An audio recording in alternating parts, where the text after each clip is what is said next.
Welcome and thank you for tuning in to the MMA Podcast 122. It is March 18th, and for the first time since we've started this show, I can say we have two, not one, but two new UFC champions this past weekend at UFC 185 at the American Airlines Center in Dallas, Texas.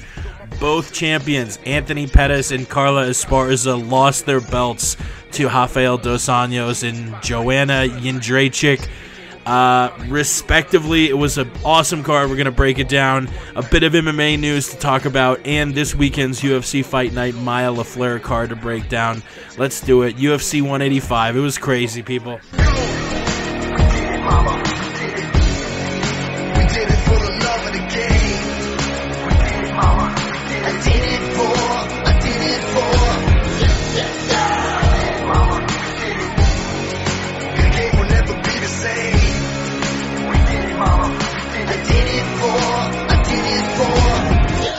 You're listening to the MMA Podcast.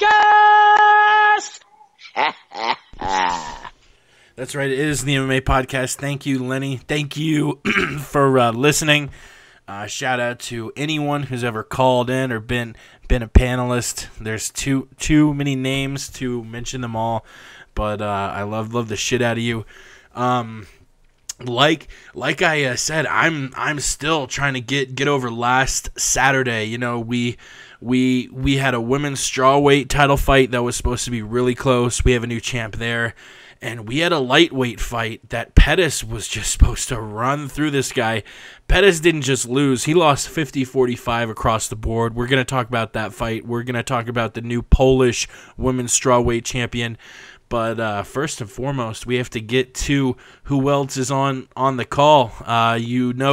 Ramses is on, but we also have a voice we haven't heard in 2 or 3 months. It's been a while. He's calling in all the way from Guam. He's on the other side of the goddamn planet, but he still made it. Davey boy, what's going on, man? On the other side of the planet and south of the equator, you are here with myself, Jake from the MMA Podcast, and Ramses from the Word on the Street. This is the future of the world, Davey boy. Hell yeah. And other than that, right. though, I guess there's been some people that have been using my title that has been given to me by the gods, being the future of the world. So, Ramses, if you could just do me a fucking favor, please. When you find that guy, you let him know that I am going to slap the shit out of him with the lawsuit. Goddamn, Davey boy is coming in hot. I'm sure we're gonna have some hot takes from him. Ramses, do you have a rebuttal to Davey? And where the hell can we find you? Where do we find the Word on the Street? All that good stuff. Don't worry, Davey boy, I got your back, man.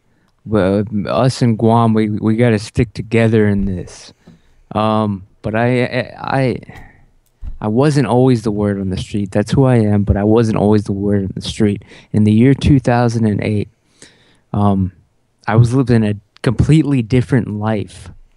I had kids. I had a wife. I had a good paying job at the bank. But then in 2008, I was involved in a tragic car accident, and I was actually dead for at least 12 minutes. When I came back from the other side, I decided, to immediately divorce my wife and abandon my children and only dedicate myself to one thing. Hell yeah. MMA and bringing people the Word on the street.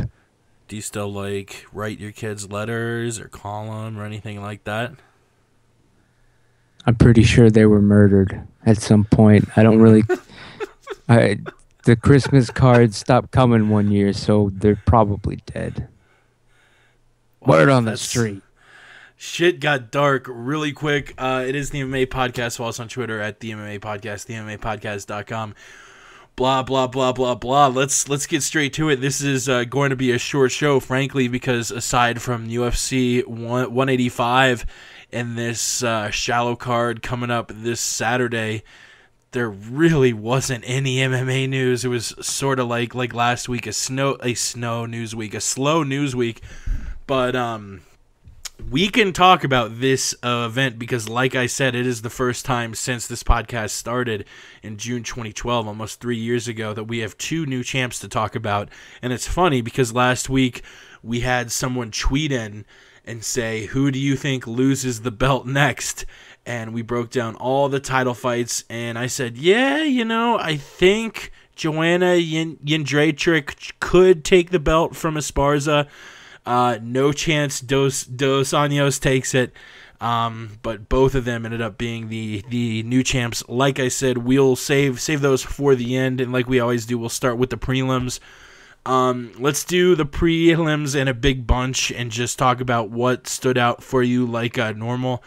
7 finishes. All 7 fights on the prelims were finished. 6 KOs or TKOs, 1 submission.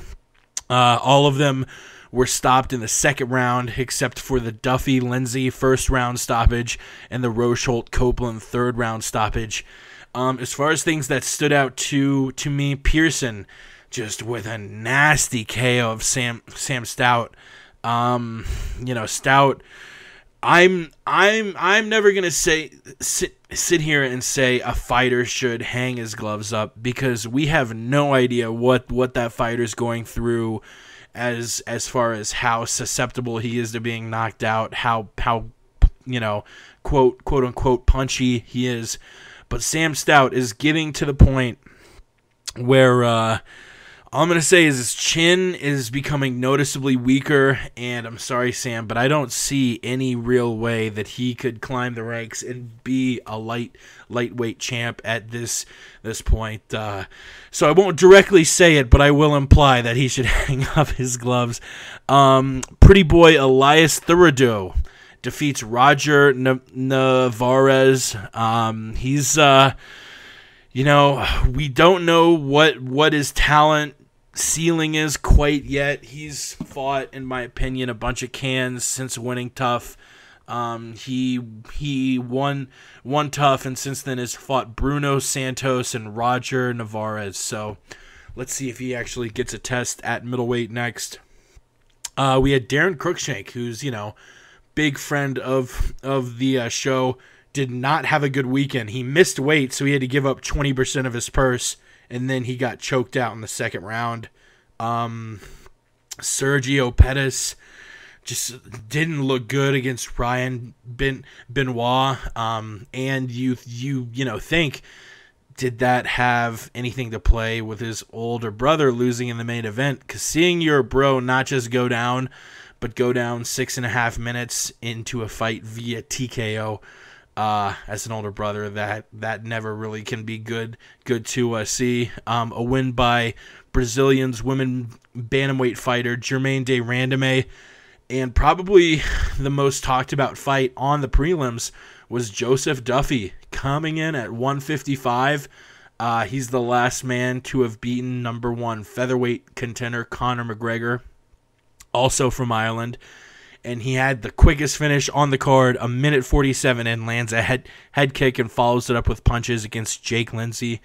And Duffy said, he is open to moving down to 145. And it's a very far out because this is Duffy's first fight in the UFC, and obviously he's going to need to pass a lot more tests to get up to where he would need to be to fight Conor. But this could be really interesting if the UFC feeds Duffy some cans like they did Conor, and lets him work his way up. They could definitely script something pretty good over there at UFC Creative. Davey Boy, I'll throw it to you and then throw it to Ramses. What stood out to you on the prelims? That Ross Pearson and Sam Stout fight actually stood out to me and stuff. Sam Stout has that tendency to just go stand and bang with people. I mean, if you remember since back in the early days of the UFC when he first fought Spencer Fisher. Yeah, he's always been the type of person that would just go in there and just throw hands. And I'm just like his moniker, the Hands of Stone, his nickname and stuff, and I haven't seen like him like really knock anybody out. I don't think he's knocked anybody out in the UFC, but he has that moniker, the Hands of Stone, and I'm like, you need to change that nickname first off. First and foremost, just change the nickname. But I think like his fight before he got knocked out from Ross Pearson, he fought who did he fight? KJ Noons, and he got knocked out cold. So him returning to fight Ross Pearson, who is like another fighter with good hands and stuff. I would say a stronger striker than Noons too. It was almost like cruel matchmaking. Yeah, no, and I agree with you. And I was kind of gonna like go into the same thing that you just said on that one. It's kind of cruel, and him getting knocked out like that, from a guy from another like good hands and stuff. I mean, would I say he should probably hang it up? Maybe give him one more fight against like a lower tier fighter in the 155 division, and if he gets knocked out like that again, then like he's gonna have to hang it up.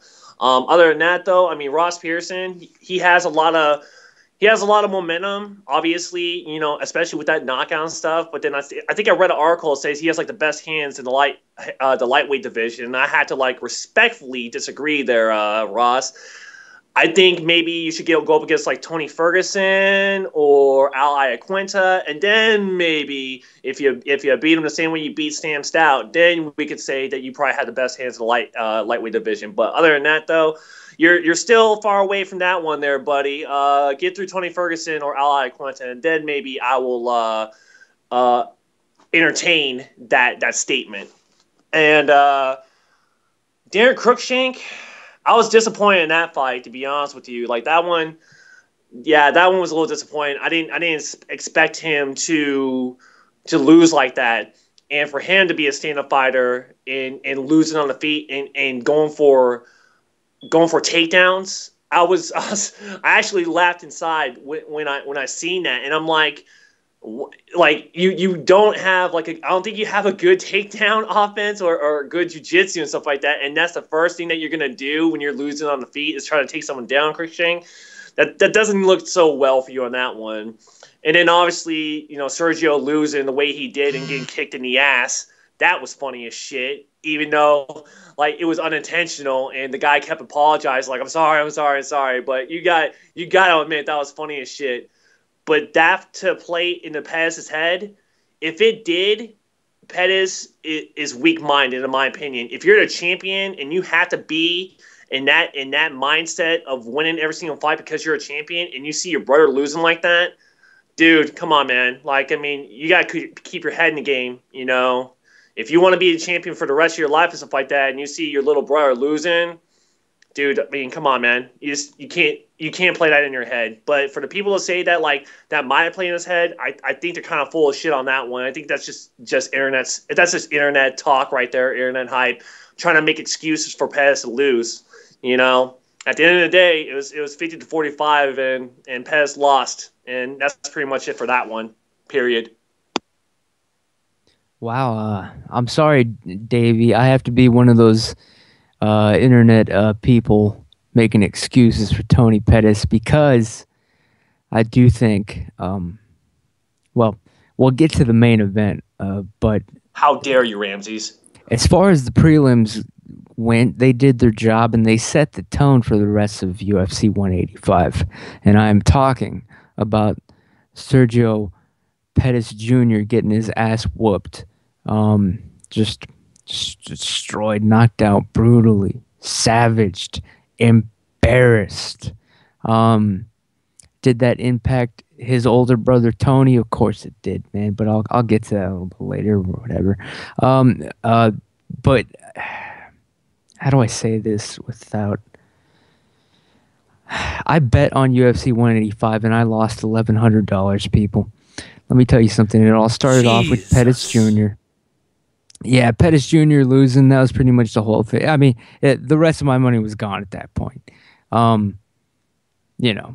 It's hard times. The only person that the only one of my picks that actually came through was the over-ring, but we'll get to that. But as far as the prelims went, before the Pettis destruction, Pettis Jr., that guy, that Irish man, Joe Duffy, I had never even heard of this guy until the moment I saw him walking out on my stupid computer on Fight Pass. And as soon as I saw his face, fucking face, I knew, oh shit, this guy is trouble. With some people, you just know it. Like Fedor in his prime. Like Gustafsson versus Rumble. I don't know about those guys. They don't have the eye of the tiger. I'm talking about the eye of the tiger. Yeah. It wasn't Rumble so much as Gus. It looked like he was a deer in that fucking headlights when he stepped into the cage in Sweden. Yeah, man. It's all about, and it's not even really the eye of the tiger. It's that and like a combination of the 1,000-yard stare. And then when you know it's real, that's a scary fucking feeling when you see it. And I saw it. And a good example of it ever being portrayed by an actor is in Rocky 3, where he fights Mr. T, but the rematch where Rocky actually does his training. He comes back. He's ready to whoop Mr. T's ass. He knows he's going to beat this man. And they face off, and he just tells Mr. T, go for it. And you can see Mr. T read it on his fucking eyes. Clubber Lang is reading it in his damn eyes. Oh, shit. And I had that same feeling with Joe Duffy. It was awesome watching his debut. I think he would destroy Conor McGregor. He would tear that leprechaun limb from limb right now, given the chance. I'll bet on him every time. Every time. But Pettis Jr., I'm done with you. And that set off a warning flag for me, telling me this whole thing was a setup, man. My bets, my $1,100, it was all going to shit tonight. I knew it. After that, of course. It was a setup. This whole thing, UFC 185, was a goddamn money grab. And that's the bottom line. Talking tough from the word on the street from Austin, Texas. Let's move to the main card. We didn't see as many finishes. The prelims were 7 for 7. We only saw one finish out of 5 fights on the main card.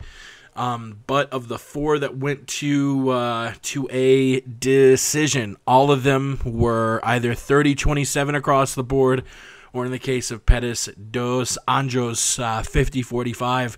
The loser didn't win a round in any of these 4 fights, the first one being a flyweight fight between Henry Cejudo and Chris Cariaso. Cejudo now cracks the top 10 in the flyweights. He is 10th now. Cariaso falls to 11th. This shows you just what a joke Mighty Mouse versus Cariaso was. I mean, he beat Louis Smolka via split decision.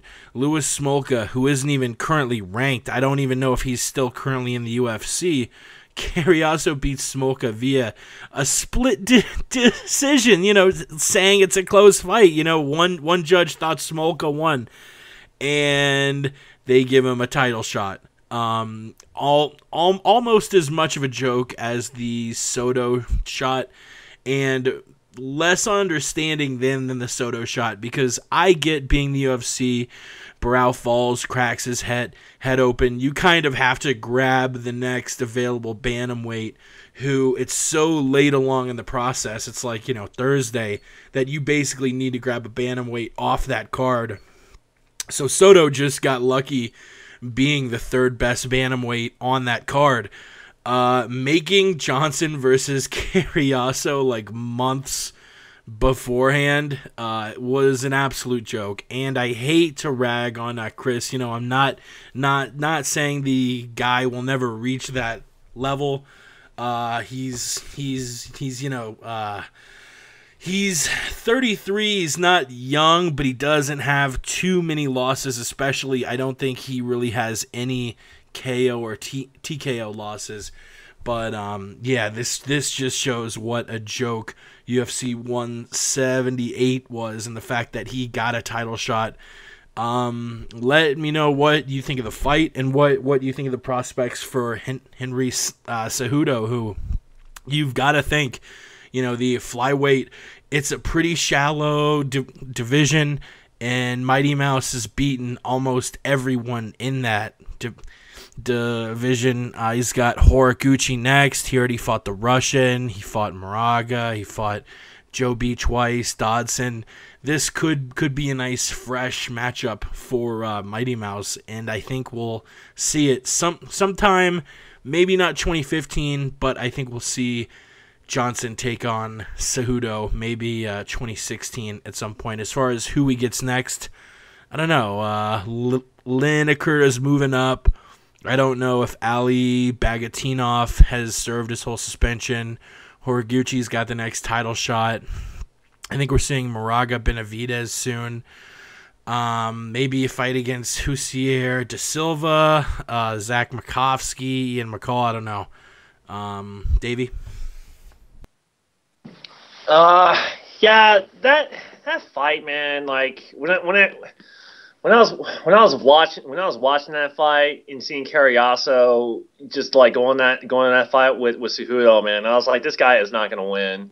I mean, it's basically I'm basically just like going back to what you're kind of saying in my own words there, Jake. But it was kind of a joke, in a sense. I mean, Carriazo had no business being in a championship with Demetrius Johnson, number one.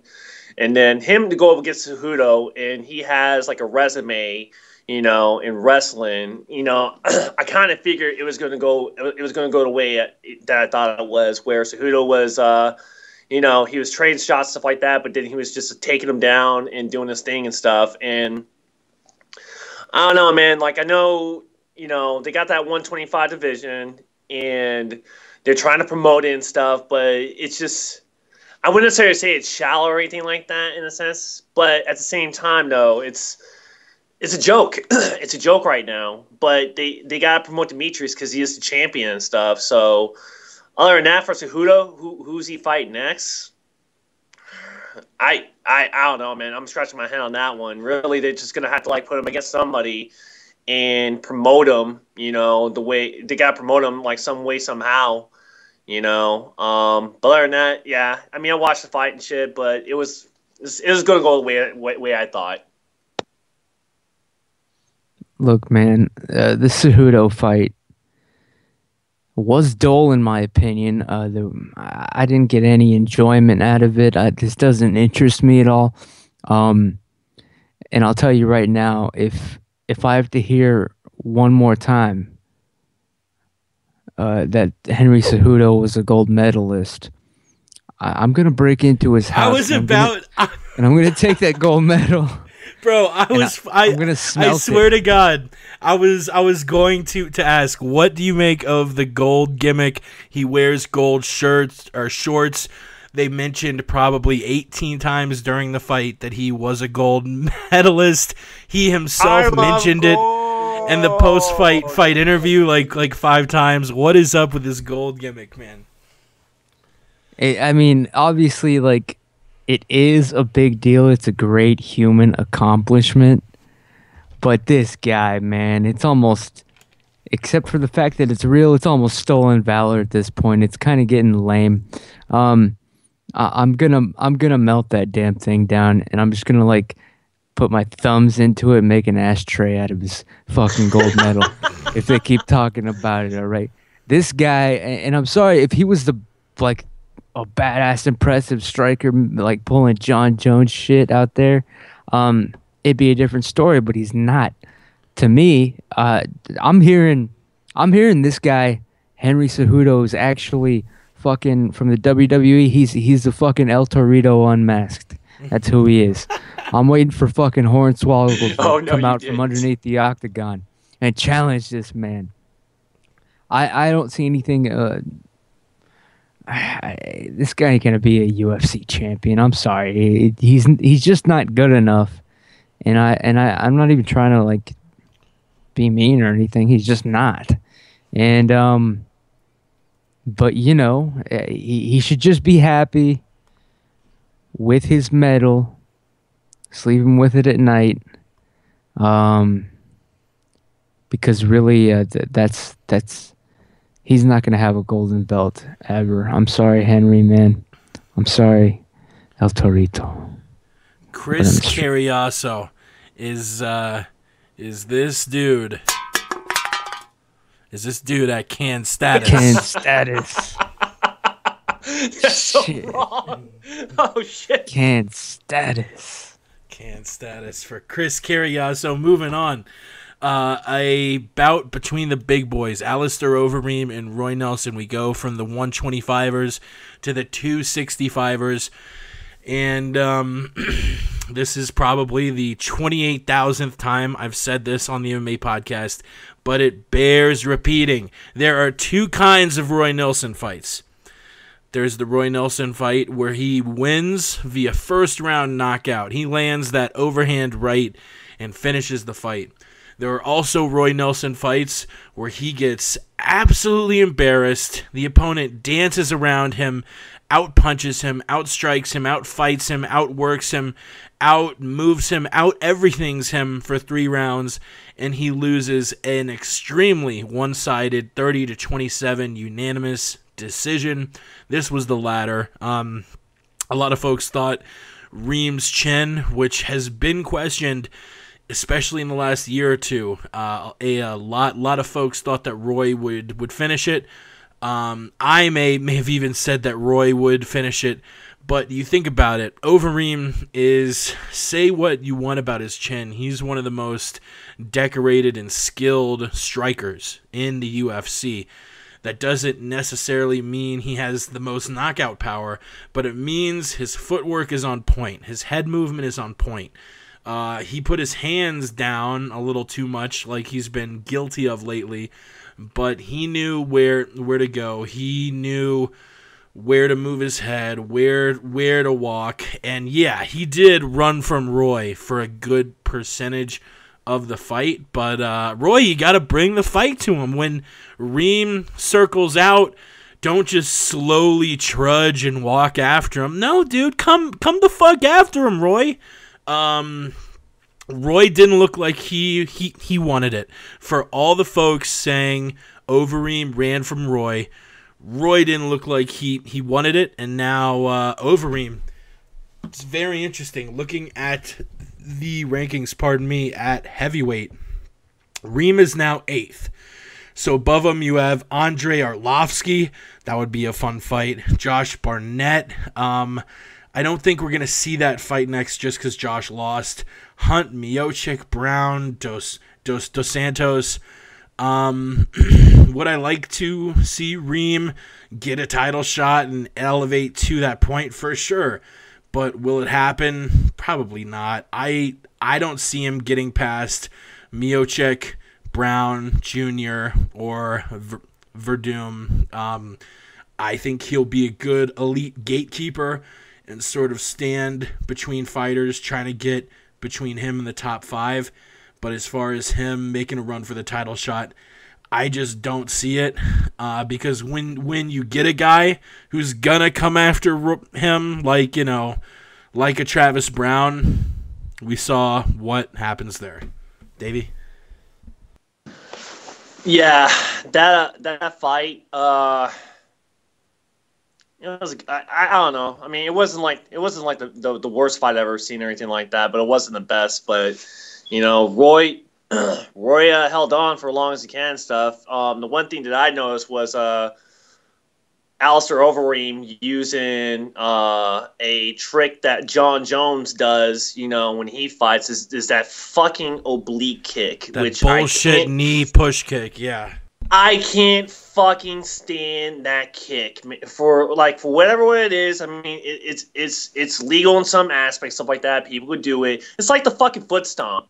I can't stand that shit either. I think that's so fucking cheap, to be honest with you. But it is what it is. But I mean, yeah, that's one thing that I was watching was standing out and shit. But fuck, those knees that Overeem was hitting Nelson with, I'm like, holy fuck, dude. How are you not? I know you got a big gut and shit, but how are you not just crumbling, from those knees? Because he has some devastating knees or some body shots, just to be exact. I mean, you saw what he did to Travis Brown before he got knocked down, and you guys definitely saw what he did in his debut against Brock Lesnar, where he just nailed him in the body and he just goes down and shit. And I thought it was gonna happen with Roy, but it didn't, But yeah, Roy was trucking through and stuff like that and kept pressing forward. And the guy went like in the post-fight conference, like he's like, "Hey, give me another fucking fight, like as soon as possible." You know, I mean, that just tells you like how bad Roy wants to get back in there and fight and stuff, I guess. So, but I have to agree with you, Jake, on the fact that do we see Alistair Overeem going for a title? I would say I would agree with you at the same time. You know, I think if they can promote him to fight Junior Dos Santos like they were supposed to do in the first place and stuff, I think that would be a good fight to where, you know, whatever happens between Verdum and Cain Velasquez, you know, like they'd be next in line after that. I mean, if Verdum wins, obviously it could be Verdum and Dos Santos maybe. Or maybe if Overeem wins and even like Cain Velasquez wins, you know, or either way, or if Verdum wins, I mean, they could probably play something off of that one. But other than that, like, or on the flip side of that, though, I mean, if he does become the gatekeeper and shit, I would honestly like to see the rematch between him and Todd Duffy, actually, because they fought in Dream. Duffy lost, but I think it's going to be a whole different game now since they're both in UFC and Duffy has some upswing to him and shit. And I would be entertained to see that fight more than to see a Dos Santos and Overeem fight. Yeah, in the words of our friend Super Calo, tweeting from the Brazilian favelas, he said, if Alistair Overeem wore wooden clogs like they do in Dutch kickboxing, Roy Nelson would not be eating right now after all those body kicks. Ramses? What Overeem did was beauty. It was an MMA showcase. I mean, he solved the Roy Nelson puzzle as best as you can without knocking the full out. I mean, how was Roy still standing, man?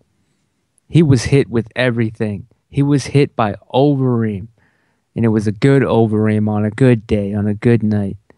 And this fucking zombie, this zombie hillbilly just takes everything and keeps coming at you. Just he was the Walking Dead. But Overeem did a damn good job. Those knees, that was a damn good strategy. We're all just sitting there staring at Roy's right hand, just wondering, is he going to hit it? That's his only chance. Is he going to hit it? He did not. He's claiming he broke it. He tried. He swung it like 100 times looking for it. Yeah, well, guess what? The Overeem was on point on his game. I love him to death. He's a friend of mine. He's always, the frustrating part is that he's always, I mean, if he could string together a few wins, he would have been champion a long time ago. So hopefully he's ready to do that now. They sprinkle a little magic dust on him, you know what I'm saying, by the matchmakers. Just line it up real nice for him. The man's worked hard. He brings the people. He brings the fans. If you don't give him a title shot, at least let us see him destroy Brendan Schaub and humiliate him. Word on the street. Word on the street. Not related at all. I don't know if any of you saw it. It was Edmund Tarverdian who cornered Travis Brown, and they isolated the audio from That's Edmund. what you get, motherfucker. Dude, I'll try and find it and play it after we break down Brown versus Hendricks. But you know, we can assume that the anger comes from Edmund being very close by Ronda. Some could argue friend-zoned. And Brendan dated Ronda, broke up with her. May not have broken up on the best of terms because Edmund is just screaming, "That's what you get! That's what you get, motherfucker!" Like, dude, chill the fuck out. Brendan Schaub could beat the ever-living fuck out of you. I don't know. It's I go back and forth on a Schaub. I'll hear a episode of him and Callan on Fighter and the Kid and be like, God, that guy's such a douche. He sounds like such a douche. And then I'll have eps where I mean, douche or not, the guy is fucking funny. I think I recently heard him on today's episode. He called the new women's strawweight champion. I think he called her Kinchucka Jerkoff or something. The guy cannot pronounce names worth a shit. Like even like really easy names, he'll fuck up. But I don't know if I've heard someone fuck up Joanna Jędrzejczyk as much as Kinchucka Jerkoff. But moving swiftly on, a welterweight bout. The bout I was the most stoked for on the entire card. Johnny Hendricks taking on Matt Brown. I expected Brown to put up a little bit more of a fight, but I wasn't shocked. Johnny has some of the worst luck. I honestly think in his 3 fights, his 3 title fights against GSP and the 2 against Lawler, I think he's 3-0. And yeah, that last fight against Lawler is the question mark for me because Lawler wanted to fight more and Johnny seemed to just be trying to grind Robbie out for points and kind of get the fight over with. So I was glad Robbie won, especially with that flurry he had at the end of the 5th round. But I still think Johnny squeaked out a 48-47 there, and I think he is gone 3-0 where the judges have seen him 1-2. The guy does not have a lot of luck. I think he's the best welterweight in the UFC, not in the world. I think that goes to Ben Askren. But Johnny, looking like Johnny, he came in looking very fit. His weight has been an issue the last I think 2 of the last 3 events he's needed to weigh in twice. Came in and his diet and his out of camp training was questioned, but he came in looking cut, looking lean, looking excellent, which is a little bit of a shocker considering he just 2 or 3 months ago opened up a steakhouse that he owns. But nevertheless, he steps in and just wrestle fucks the hell out of Matt Brown. Brown didn't look like he had a shot. There was no point during the fight where Brown landed and made me think he could have hurt Johnny. It was just all Johnny. It was a wrestling clinic, and it was yet another very one-sided unanimous decision. Davey? I find it kind of funny, when I watch that fight, how the UFC isn't gonna be didn't sign Ben Askren to ONE FC because they call him one-dimensional, but you got JSP just going out there and just grinding out a win against Matt Brown. Just the way that he did and stuff. And granted, I mean Johnny was JSP was landing some shots. He was. But he was going more towards a wrestling game and stuff like that. And I've always felt that Matt Brown, he doesn't have the caliber of wrestling defense or the takedown defense or whatever, against wrestlers in a sense, because he always wants to go out and just like trade punches and stuff. So for Matt Brown to not really hit his shots, I would take that as him being tentative because he was worried about the takedowns and stuff, and JSP going in there and doing what he's doing and stuff like that. I find it funny. I really do. You want to talk all this mad about Ben Askren not being the number 1 welterweight and stuff like that, but now they have Johnny Hendricks, Johnny St. Pierre go in there and just grind out a win the same way Ben Askren would do it. But the fight overall, I was happy when I heard that fight was going to go on. I thought it was going to be a barn burner. And then until I watched the fight, and I'm just taking bathroom breaks after that point. And I was like, this is fucking bullshit, Ones or twos? Both. Nice. Both. And threes because I was fucking throwing up too. Hell I was so pissed. So I was, I guess, and big up to Dana White too, I guess, because he was actually kind of pissed at that fight too as well. And Johnny, and you brought up Brendan Schaub, and I'm glad you kind of did, because I remember when Brendan Schaub was at Metamoris and he didn't engage or anything like that, and it came to the draw, and you just heard the fucking excuses out of Schaub's mouth post fight press conference in Metamours.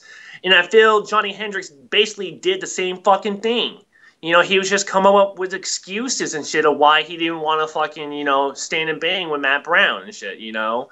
The fight was supposed to go that way. Yeah, you're supposed to fight to win and win any way you can, you know, to your best advantage. But at the same time, when the fight is hyped up like that, it's supposed to be like a barn burner. You're known for your fucking right hand and shit, and Matt Brown's known to like have a good chin and be immortal or a zombie or whatever and take punches, and it doesn't go that way. It doesn't make you look very well. It doesn't make you look good. So who's next for Johnny Hendricks on that notion? Honestly, I want to see him against Tyron Woodley. That's what I want to see. I want to see because number one, that's Ben Askren's buddy back in Missouri and shit, and I'm sure as shit, you know, Ben Askren's gonna be there to hype the fight and stuff like that, and I'm sure as shit that Tyron Woodley is gonna do everything he can to beat his ass. And they actually talked about this on the Chael Sonnen show.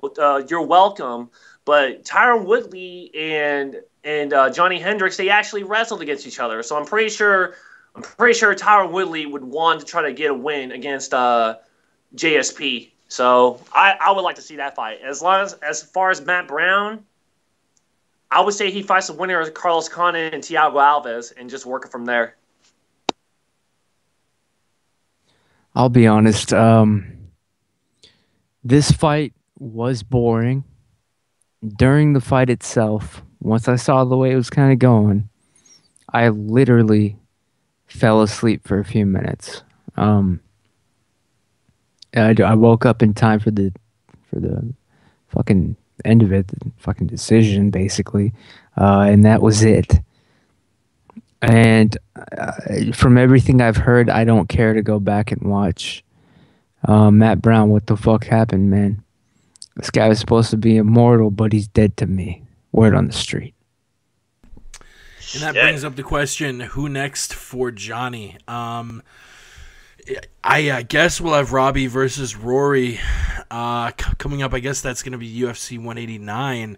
So that's a little bit far out. So you think Johnny might get one more fight before he faces the winner of Rory versus Robbie Lawler. Robbie's the champ. Rory's number 2. Johnny's number 1. Looking down after that, you have Woodley at 3, Condit at 4, Matt Brown at 5, Lombard at 6. I wouldn't mind Woodley versus Johnny. Woodley, you know, really did do a lot for his stock beating Gastelum. I don't think he has much of a chance against Johnny because Johnny hits harder and is unquestionably a better wrestler. But I don't know. I think that would be a fun fight. What do y'all think? I would like that fight. I mean, you went down the list and stuff like that. I mean, who would really be next for Johnny Hendricks and stuff? I mean, and you name, you know, the only other person besides Woodley would be Lombard, but that idiot fucking pissed hot, you know. So like he's gonna be on the shelf for a while and stuff. Like to me, that'd be the only fight right there. Is that or yeah? I would say it would be that fight right there. Jesus, I don't really care what happens to Johnny Hendricks. This dude was a boring champion. He didn't do anything with the damn belt. Let's face it. This last fight was boring.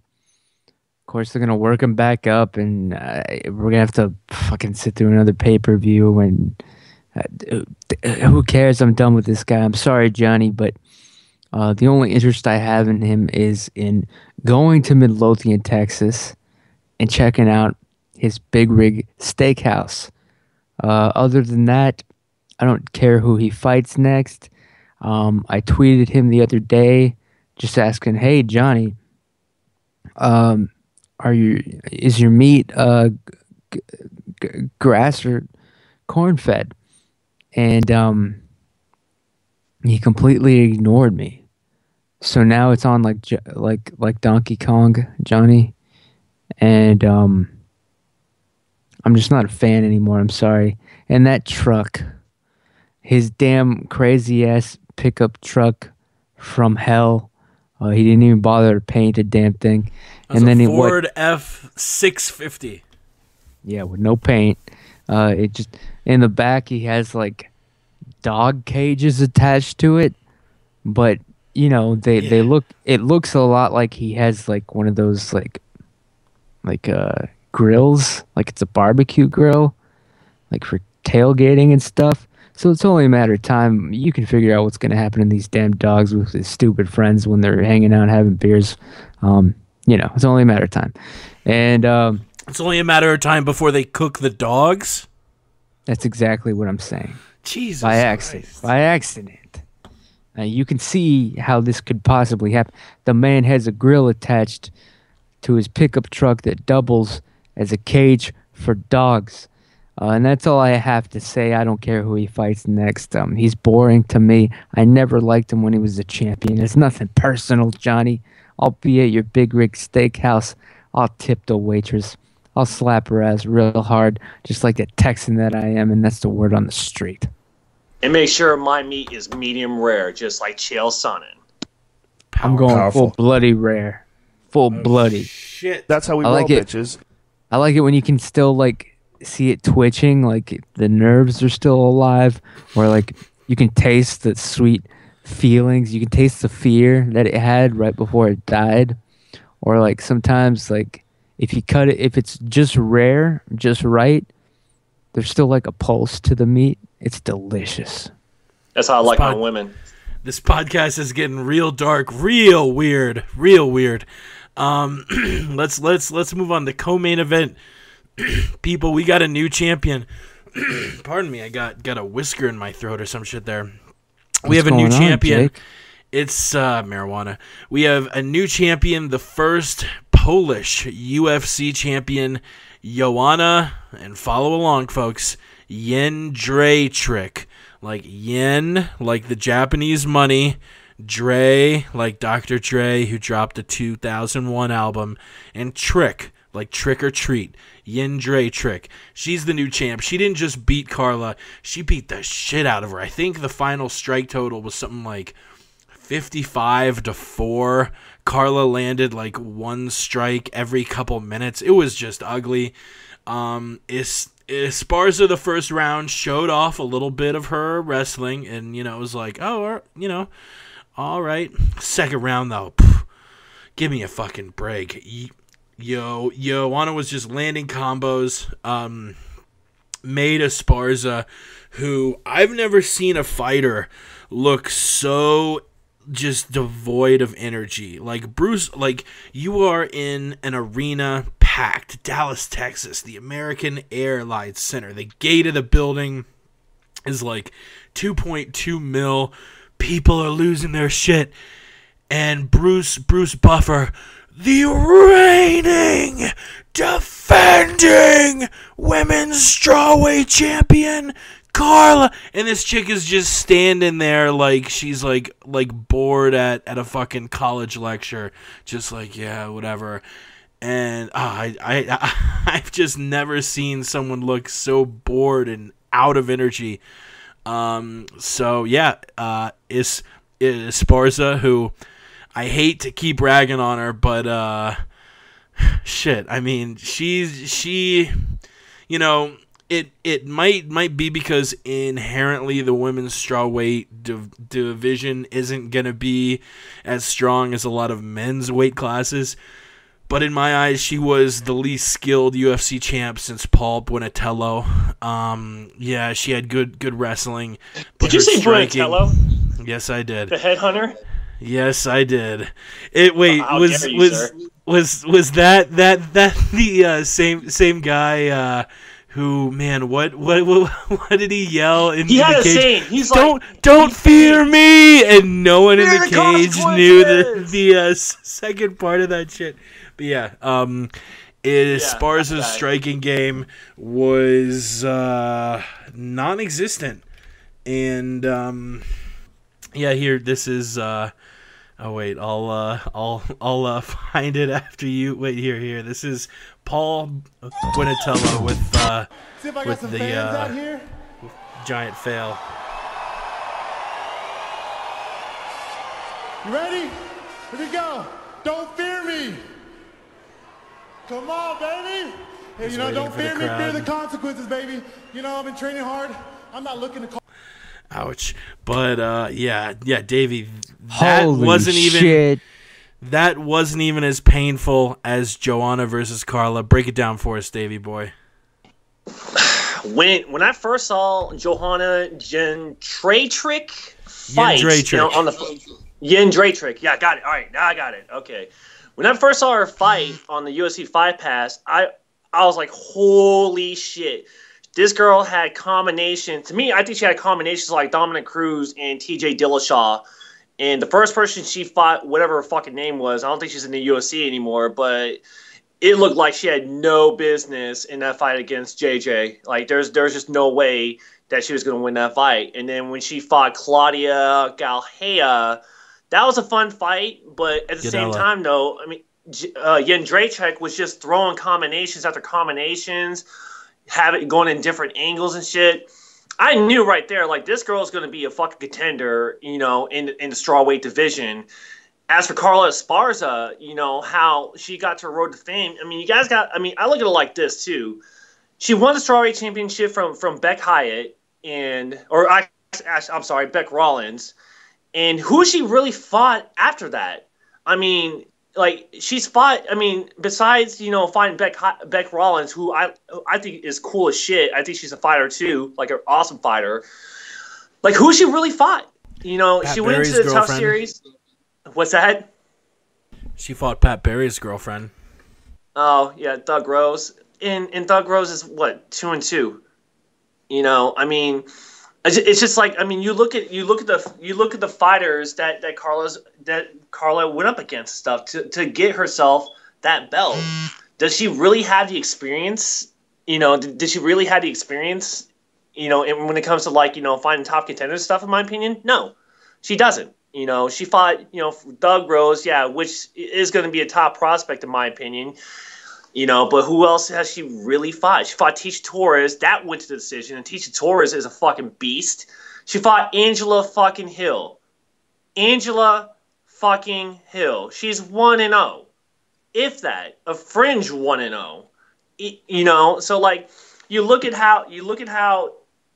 how Carla just came up in the Invicta scene because she was a strawweight champion and going to the Tough House and being the number 1 seed. I compare those two. I'm like, Johanna is gonna have a good time with this fight and stuff, and sure shit, Johanna goes in there and beats the fucking living shit out of her. Beats the bloody piss out of her. It got so bad where when she was on the cage and about to fall, the ref had to fucking coddle her like a fucking baby. How dare you? It was cool. Yeah, it was cool that she was wearing a onesie, at least, because that's what it looked like. She looked like a fucking baby wearing a onesie. The singlet, guys. It was terrible. It was fucking terrible. Like, the ref even had to pull out his fucking nipple to breastfeed her in that motion. It was bad. But I knew it was gonna go. I knew it was gonna go that way. So for Jędrzejczyk, holy shit! I was fucking happy when I saw that fight. Now for Carla to come back and shit, obviously she has to do some. She has to go back to the drawing board and figure out what she has to do. That's the way it has to go. Is she going to get a rematch? Absolutely not. There is no fucking way she's going to get that fucking rematch. She was dead before the fucking fight started. She was dead when they were trying to hype the fight because Johanna kept talking shit and Carla didn't do a fucking thing. She was dead at the weigh-ins when Johanna gave her a fucking cookie. She's going to have to come back up. And that's probably one of the reasons why she didn't get that Reebok deal and they gave it to Paige Van Zant, because she's just dull. Other than that, though, for Jędrzejczyk, I would like to see her and JoJo Calderwood fight. That would be a good fight. I know Calderwood has a fight coming up pretty soon and shit, but once Calderwood wins that fight, I would say put them two together. You have a Scottish fighter against a Polish fighter. I think that would sell for the 125 division. JoJo for sure a better striker than Carla. Ramses? Yeah, man. Angela Magana is a better fucking striker than Carla Esparza, and I fucking can't stand that cunt. Davey Boy is her number 1 fan. Angela Oh, Magana, yeah, she- number one. She like blocked him or something. I don't remember what the beef was about. But Davey Boy's on to something here. Carlos Esparza was dressed up like a toddler for this fight. I do agree there. She looked like a wrestler with no fucking gimmick. What the hell? And yeah, her attitude, she was out of it, completely out of this fight. And but Joan Jędrzejczyk, she's also not gonna be around too much longer. Don't get too close. Don't get too close, guys, too soon, because they're gonna get rid of this girl as soon as possible. For one, nobody knows how to pronounce her name or spell it, so good luck selling a pay-per-view. Number two, I'm just being real here. She's the female MMA fighting champion, but she's not very attractive, people. That's big. That's gonna cost her big. That's gonna cost her the belt. Actually, Oof. it's only a matter of time. She's just, I mean, look, when she dresses up nice and does all of that, she can boost herself up to a solid 6.5, maybe even a 7. But dude, weigh-ins, that chick is straight looking like some cracked out homeless chick. Yep. I'd rather like a see zombie. that face. Yeah, I'd rather see that face than the Felice Herrig guy. Because like if that Felice Herrig guy was a champion, That then we had to hear Felice from that Herrig guy. Yeah, shout out to Front Row Brian on that one. That was a Front Row Brian steal. I stole that from him. But other than that, then we had to hear from the fucking cuckold Brian Butler how he has a fucking champion in the Sucker Punch Entertainment. Fuck that guy, fucking cunt. Cuckolds. It kind of lost me there towards the end, but I agree with everything Davey said. My only point was Joanne Jędrzejczyk is not going to be around too long. All right. She just doesn't have the looks, and that's it. It's going to cost her. We all know that she's just a placeholder until they tell her, hey, guess what? You got a new title fight? You're losing to Paige Van Zandt. See ya. And that's it. She'll collect her money. She'll have a good rest of her life. And then we'll get this pretty little girl in there, and she can whoop ass. I mean, she finished her last opponent. And let's face it, we would all much prefer that deep down inside, because one of them is beautiful and one of them is not, and that's the bottom line. That's the way the world works, people. I'm not the one who made this rule. It's not my fault. I'm just the one telling it like it is. That's why it's called the word on the street. I broke into a house and ate her pussy one night on a Quaalude. That's right. We'll move on from the women's strawweight title fight to, man, no one saw this coming. Rafael dos Anjos. Pettis was like minus 450, which isn't crazy astronomical John Jones, Ronda Rousey odds, but they're still pretty good. And we all figured if dos Anjos was going to win, he would probably need to do it via flash KO, via submission, even though Pettis has looked really good on the ground lately. No one expected just a 25-minute long beating. I actually was watching this fight with my roommate, who I've recently been getting into watching the big fights, and beforehand, man, it honestly was kind of embarrassing because I was just talking Pettis up. Pettis is going to win in the first round. Pettis is the man. Pettis is just destroying everyone. People who are really good. People who are better than Rafael dos Anjos. And the Brazilian just comes out, and his footwork was on point. His striking was on point. And it was a very good-looking RDA. And just a Pettis that I think this was a lot more noticeable than dos Anjos fighting well. Pettis was a shadow of himself. And, I don't know what that was. I don't know if it was because of the big left hook that was landed in the first round that broke Pettis' orbital bone, basically negating sight out of one of his eyes, so he had no depth perception for most of the fight, which, if depth perception is important in any sport, it might be MMA, because you've got to know where the guy is to punch him. Was it his brother losing? Who knows? This was a point they brought up on The Fighter and the Kid, which I thought was kind of interesting. Usually when you pick cornermen, you pick the three guys that you know are going to benefit you the most. You pick your, kickboxing coach and, your coach from this and coach from that. You pick people who know MMA. CM Punk was in Pettis' corner. There are hundreds, if not thousands, of people that Pettis probably knows that would offer better advice than CM Punk could in his corner. This was more a move for CM Punk than it was for Pettis, which is crazy, in a fucking title fight. I don't know whose idea this was. Honestly, it could have been Pettis's. It could have been Duke Rufus's. It could have been fucking Dana White's. We don't know.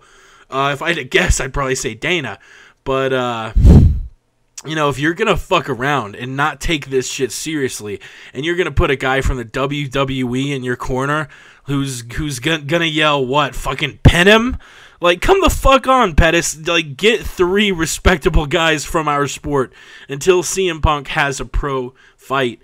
I don't think he's got what it takes to be a cornerman. And I know I'm preaching from a pedestal. Look, I have no MMA experience. I would be a shitty candidate to be a cornerman, all right? I'm not trying to say, I know better than Punk.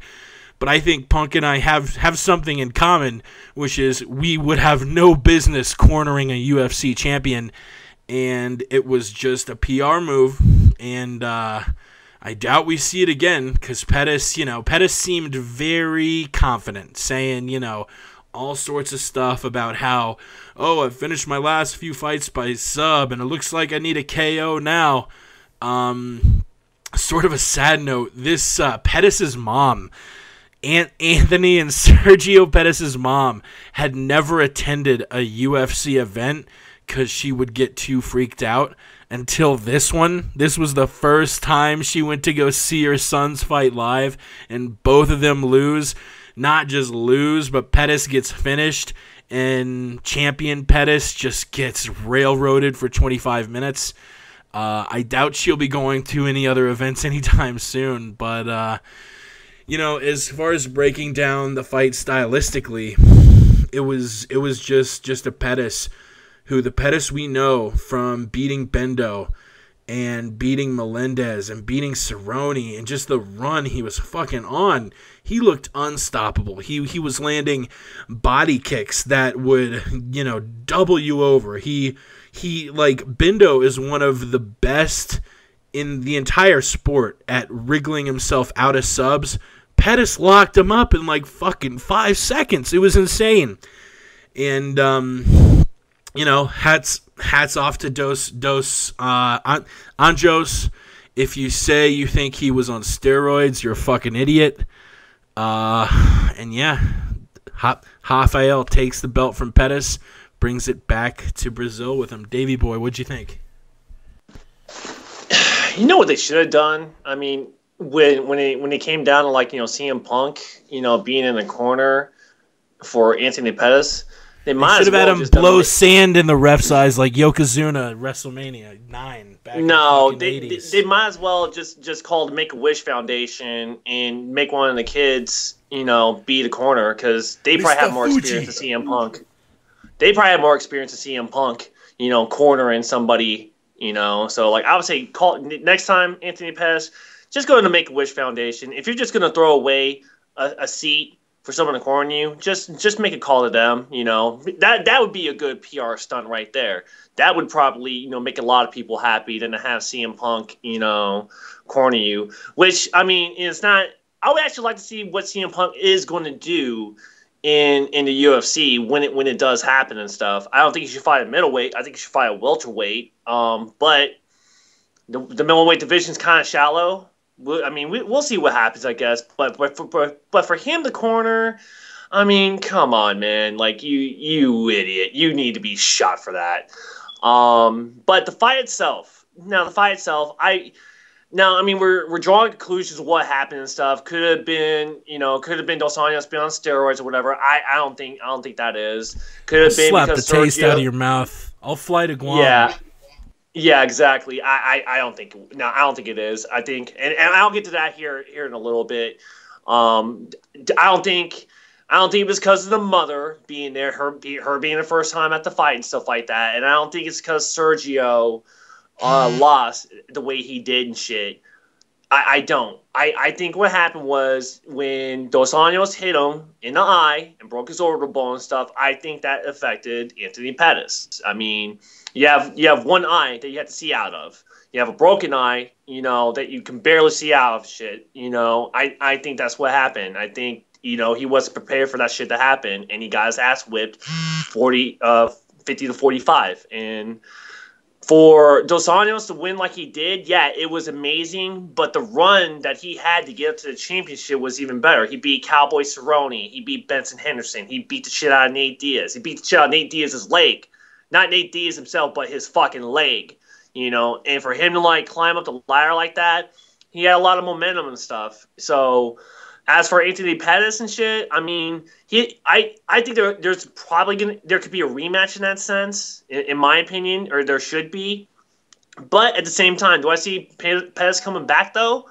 I do. I see Pettis coming back for that championship, and it'll be a awesome rematch. Now, I mean, to close out this card for my take and stuff like that, I'm getting on Twitter and stuff and following some people, and a lot of people are saying, man, if one of these guys fucking tested positive for steroids, I'm going to be so fucking pissed. And I hear, I understand what people are coming from on that one, especially when we have Anderson Silva, Hector Lombard, Nick Diaz. You have all these fucking fighters just testing hot for steroids. You know what? I see their point, and I'm thinking the same thing too. It's like you're handing $1 million check. You just have to wait to post it for whatever reason. It's like you're getting the belt, but there's this black fucking cloud just to make sure all the post-fight drug tests are clean. And I agree with you. I think if one of those fighters that fought on that card pissed hot, it's just going to leave a freaking black mark in those fights. So other than that, I see people's point in that one. I'm crossing my fingers that RDA is clean. I'm crossing my fingers if Johanna is clean. I'm crossing my fingers that some other fighters are clean too. But other than that, though, I mean, that was my take on it. Yeah, man. Well, look, the Pettis fight. There's no doubt in my mind that seeing his little brother, Pettis Jr., get brutally knocked out affected him and changed the whole fight. Some clever bookie set this up. It was a complete setup. I'm sorry. I know one when I see one, and this was it, man. And of course it affected Pettis, man. It's his brother, man. It's not like his brother died or anything, but so the equivalent would be like watching your dog run out into the street and then get hit by a car.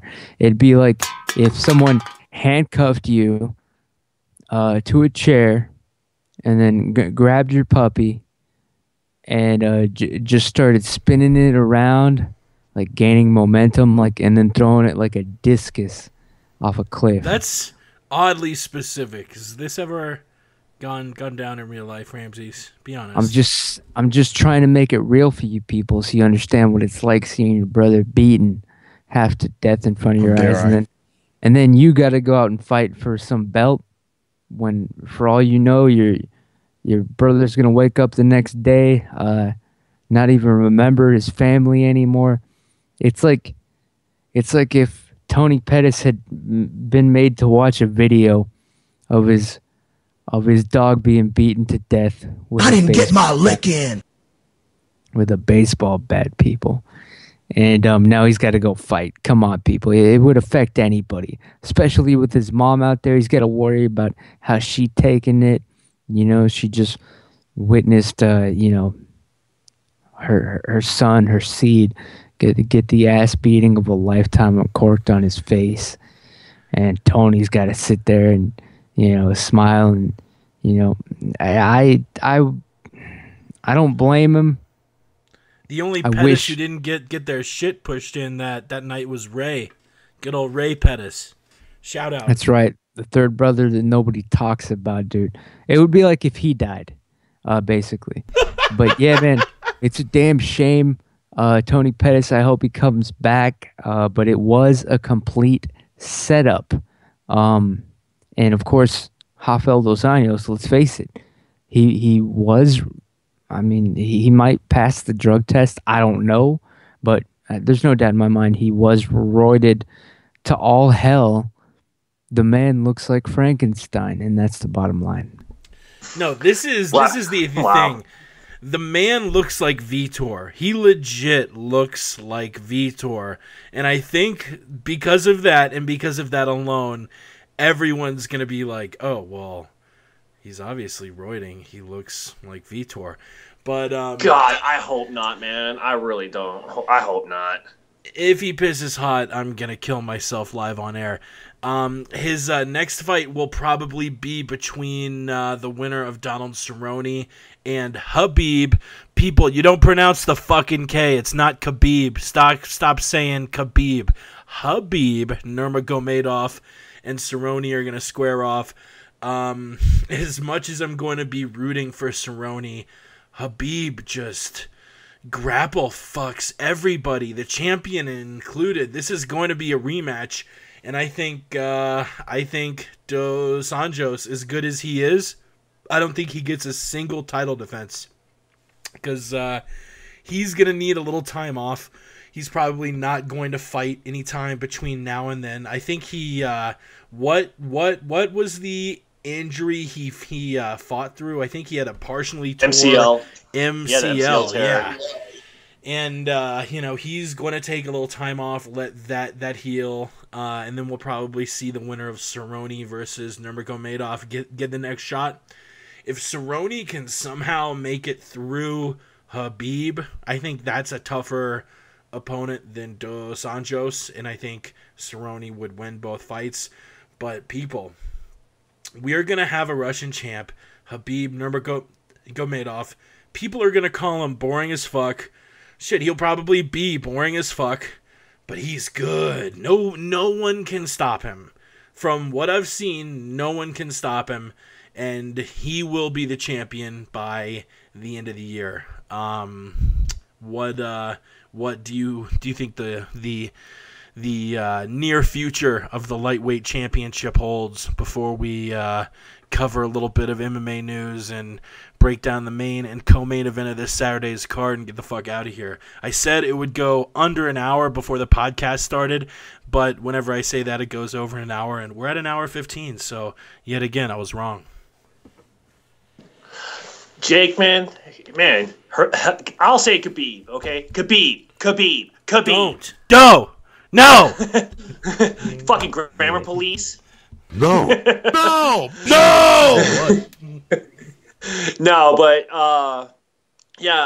Rafael Dos Anjos, he's probably gonna be on a shelf for a while and stuff. So we'll see what happens with that. But I guess that's gonna be an opportune time for Khabib Nurmagomedov and Donald Cerrone to fight, rest up. Whoever wins gets that next title shot. Probably take about 8 months after the fight. And for the number one contender spot for them to fight. And we'll see what happens from there. I mean, Khabib, oh man, I followed Khabib the moment that the main event started between RDA and Anthony Pettis. Because if there was that moment where Anthony Pettis would win or lose, Khabib would have said some shit on Twitter. And oh my God, this man was talking some straight shit. It was funny as fuck. It was like Ben Askren funny on Twitter. So if you guys haven't caught some of the tweets and stuff like that, he said some shit around the time where Pettis lost, when it came up to the decision and stuff. But the fight between him and Cowboy Cerrone is going to be a good fight, but it's just going to suck because I don't like it. But at the same time, we are probably going to see our first Russian UFC lightweight champion.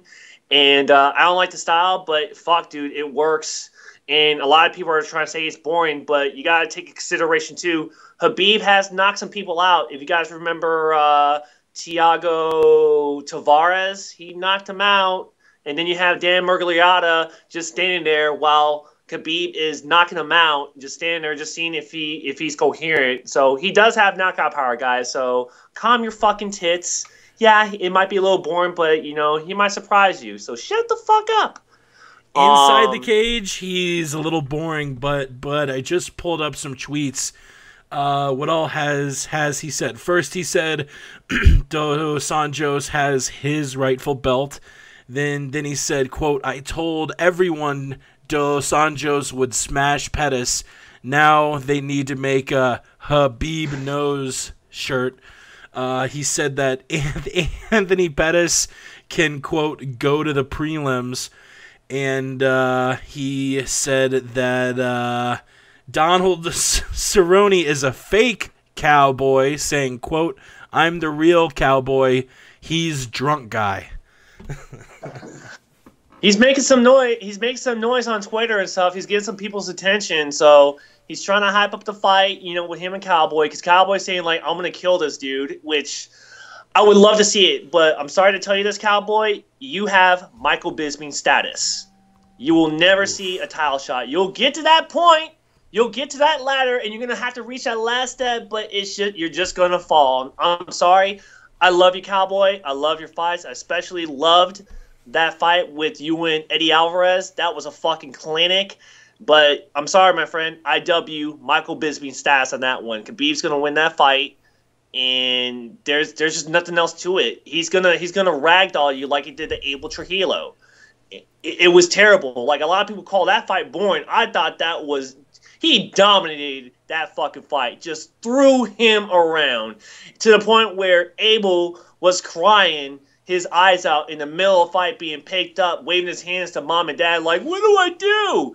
It's going to happen the same way. I'm sorry, guys. I know, like, everyone's like probably a Cowboy fan. I'm a Cowboy fan. I love Cowboy Cerrone. But guess what? Me being a fan of him and stuff like that and the fight are two different things. Khabib's going to win that fight. He's going to fight RDA. Or RDA is going to drop the belt to him because he doesn't want to fight anybody anymore. And he doesn't want to fight Khabib because he whipped his ass, too. He's probably just going to give the belt to Khabib. And that be the end of it from there. New champion, Khabib Nurmagomedov. Habib Nurmagomedov, Sorry, Jake. Dave, if you could change your phone from vibrate to silent, it'll stop me from shooting myself in the head. I'm sorry, man. I'm getting tweets from everybody. It's stuff's live and stuff like that. People are tweeting me. I'm sorry, man. It's all good, homie. Ramsey's thoughts about the lightweight championship. Yeah, I guess we're talking about Khabib or Habib, Nurmagomedov. I hope that, well, here's what really is going on in my mind. I didn't really back this guy, but now, after having played the massive online multiplayer game H1Z1, I have a newfound respect for Habib Nurmagomedov, man. I believe in this guy now, and I'll tell you exactly why real quick. This game, it's basically Warcraft set in a zombie apocalypse scenario, right? The only things you got to worry about are humans, zombies, and animals, wild animals. One of them, fucking bears. I've had hundreds of encounters with other players, human beings. Can you wrestle a bear? That's the whole problem. You can destroy zombies, you can beat them to death, you can stab them, shoot them, whatever. You can do that to other players in the game, but with the bears, you cannot fuck with a bear. You can't. I've never survived a direct encounter with any bear. Sorry for spoiling your punchline there. I didn't realize that's where you were getting to. No, I'm glad you did, man. It's a pretty simple point that I'm trying to make here. Khabib Nurmagomedov wrestled a damn bear. That's how he grew up. That's how he got to start. Like Ronda, you know, her mom would like wake her up and surprise her and armbar and make Surprise! her armbar her. Yeah, but like, how many times you think like Ronda's mom woke her up like throwing a fucking bear into her bed? That's the word. So on the is street. beating your kids really the answer here? Because like, what I'm hearing is like, you know, Ronda, her mom was, you know, throwing her on in arm bars, waking up, judo tossing her probably on the hardwood floor. Nurmagomedov Madoff's parents literally made him go outside as a child and wrestle a bear. Do I just need to like beat my kids up and they'll be like famous, well-adjusted UFC champs? Is that how it works? I mean, that's what happened with John Jones. His two older brothers beat the shit out of him. And look, he's a fucking light heavyweight champion. Weidman had some horrific stories. There is this video. Just Google like Weidman talking about older brother bullying him, and it's like 7 minutes long, and it starts with him talking about normal stuff like, yeah, you know, he'd always punch me, and one or two times he threw me against the wall, but then it was turning into stories like, yeah, he threw me out of a tree, and once he threw a cinder block in my face.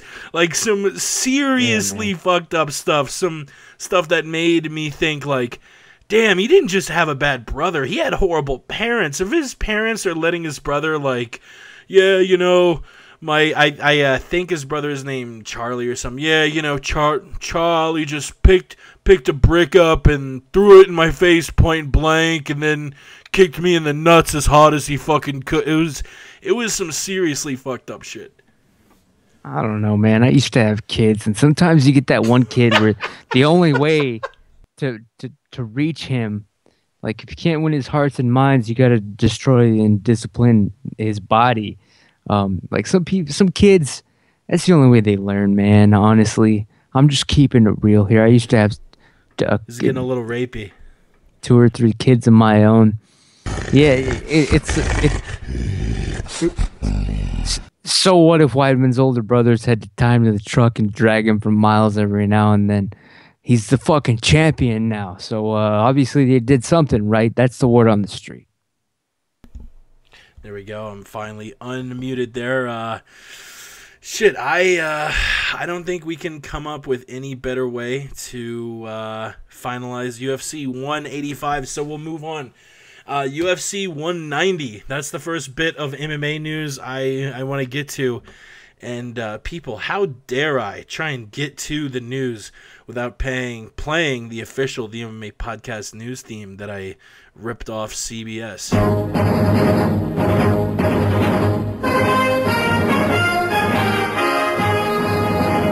CBS or ABC, somewhere moving right along. UFC 190. It's going to be in Rio de Janeiro, Brazil, at the HSBC Arena.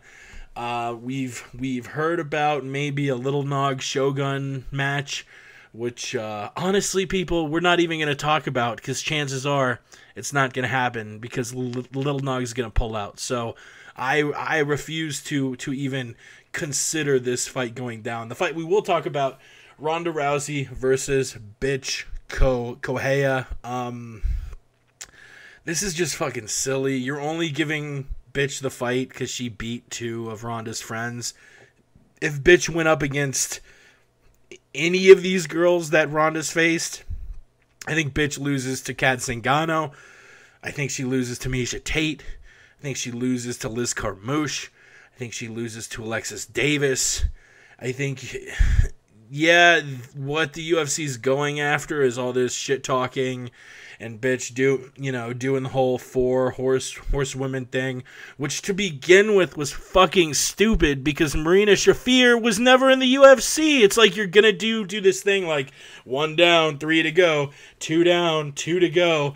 Like, oh, true. So you're gonna ask the UFC to release you and go fight Marina Shafir in another organization and then come back and fight Ronda?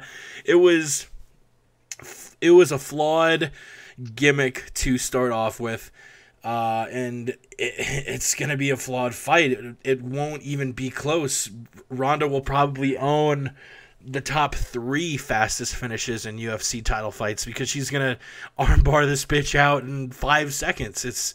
And folks, I was not using a gender-specific derogatory term there. Her name is bitch. I'm allowed to say she's going to armbar this bitch because her name is bitch.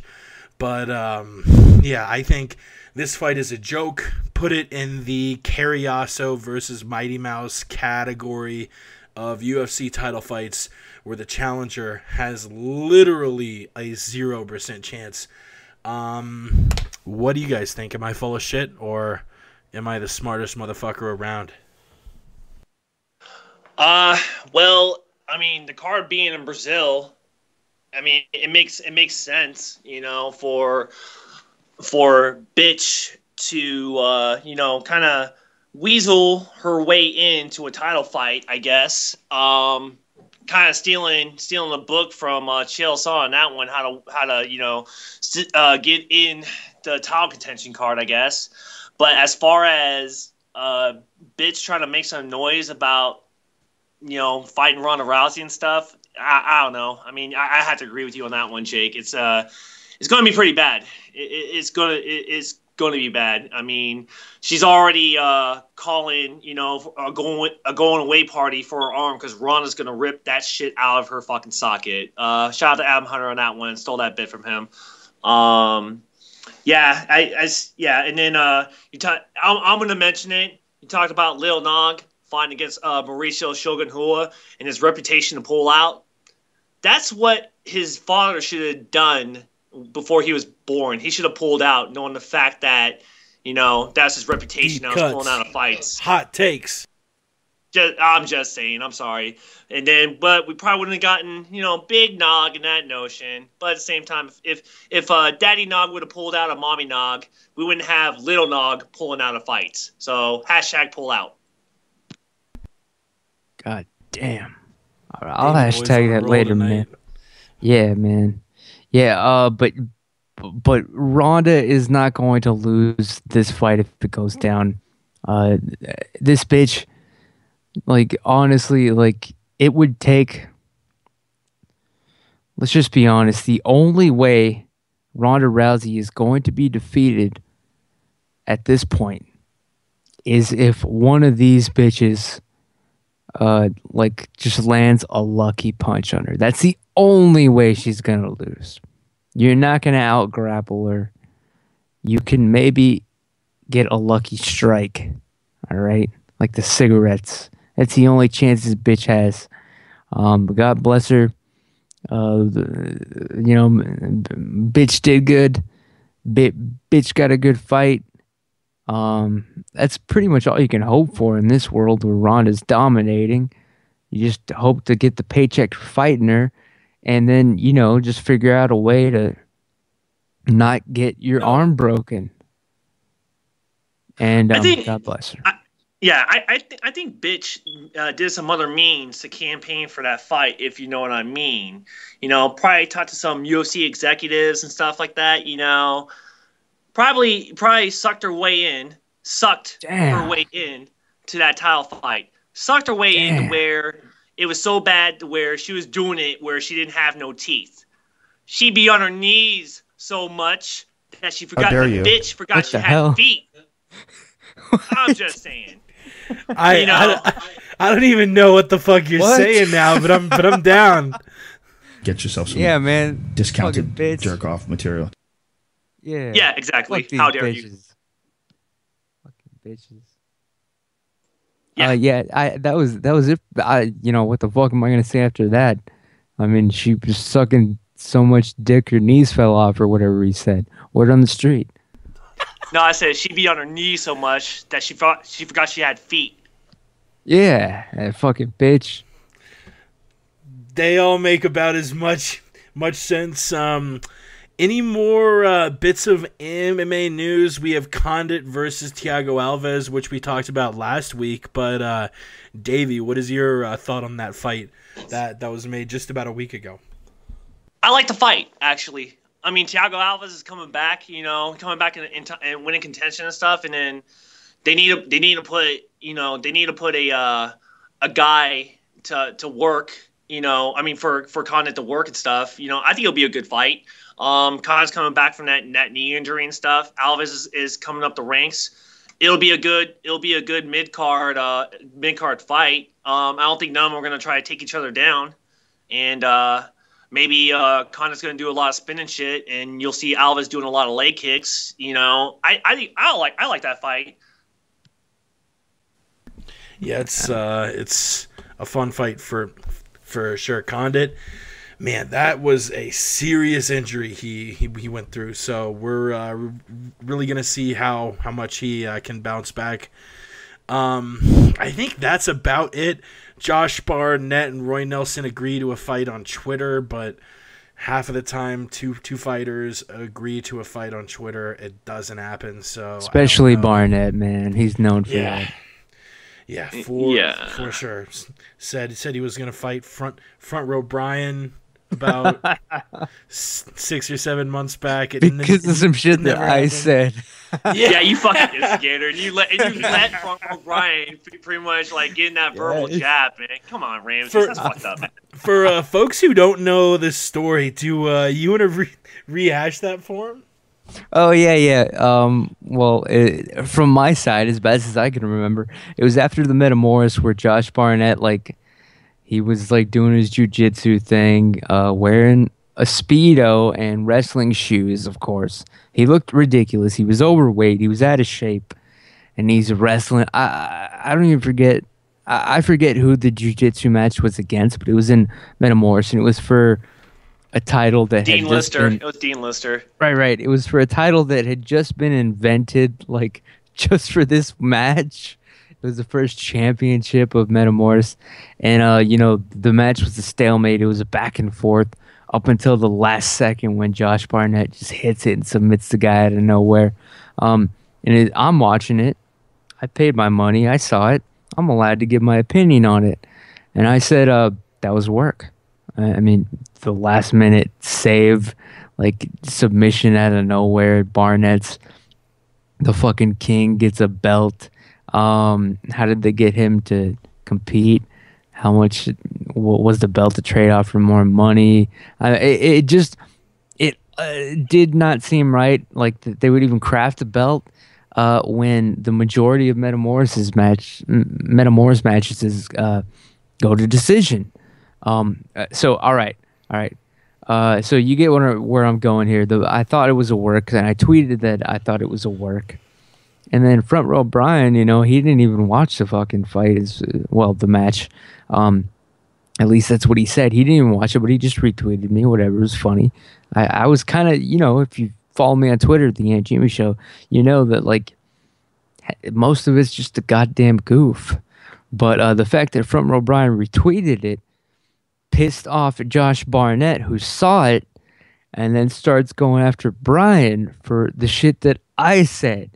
And so before you know it, Brian's hitting back because that's what he does, man. You challenge front row Brian, FRB's not gonna back down. They both were firing too. Yep, they were. Yeah, it got heated, man. They were ready to fucking Brian was ready to take his beating. For no reason. Josh is saying, basically just so pissed off that you saying that it was a work delegitimizes everything.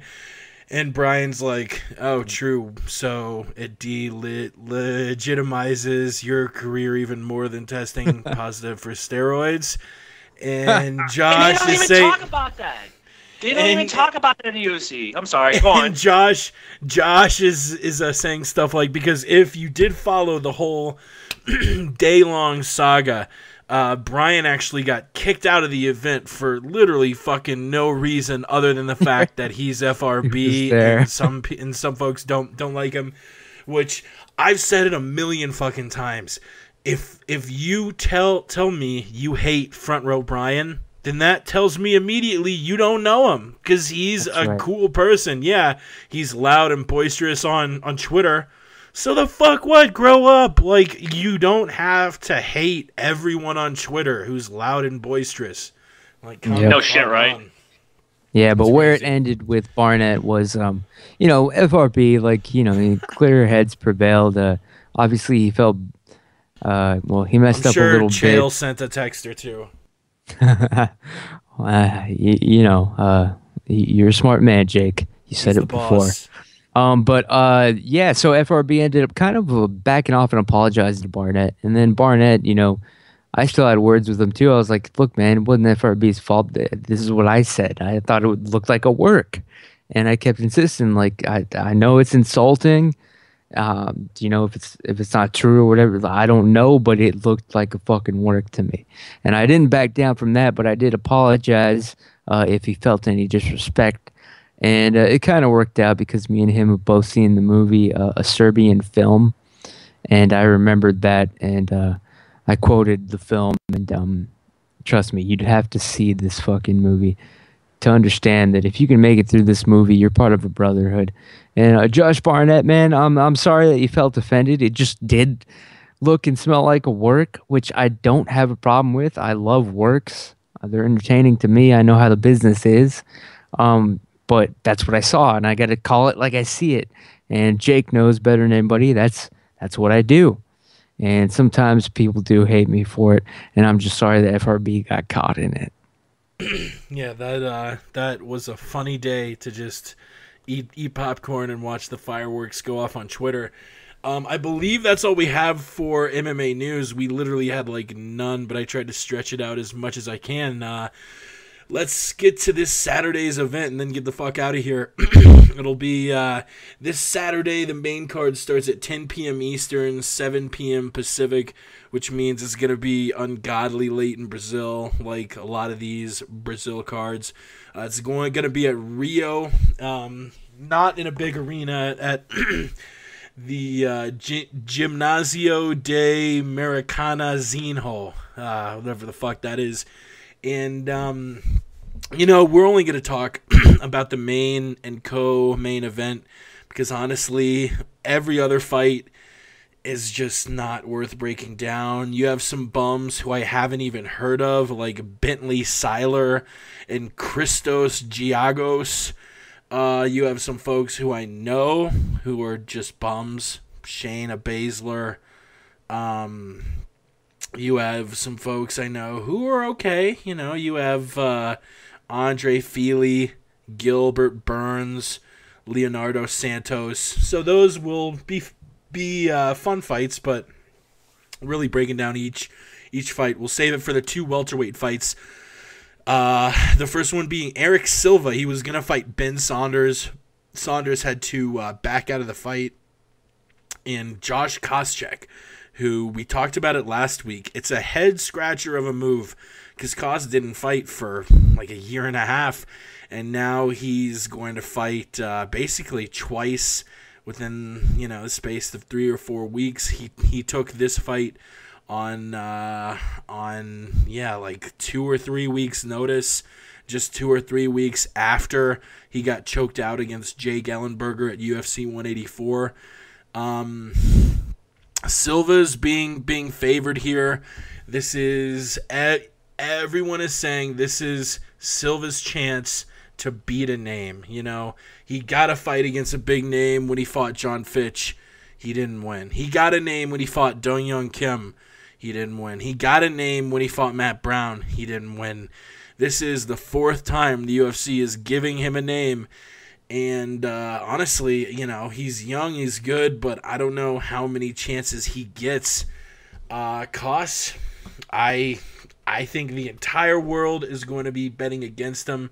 He didn't really look that good against Ellenberger. Yeah, he's plus 400 in Vegas, which means whatever you bet in Vegas on Koscheck, you quintuple your money. I think he takes a huge upset. And I think he beats Eric Silva. I don't think Kos is done. I don't think he challenges for a title, but at the same time, I don't think he's done. I think he beats Eric Silva. Hot take, people. Davey? Yeah.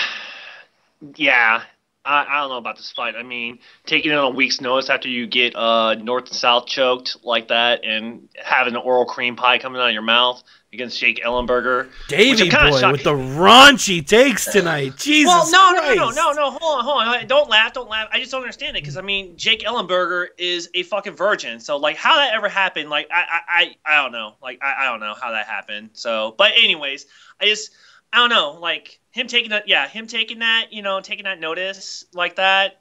I mean, the only thing I can think in my mind is that, he's been gone for a year. He lost, by a north and south choke. He got 69. Okay, I'll say it. He got 69.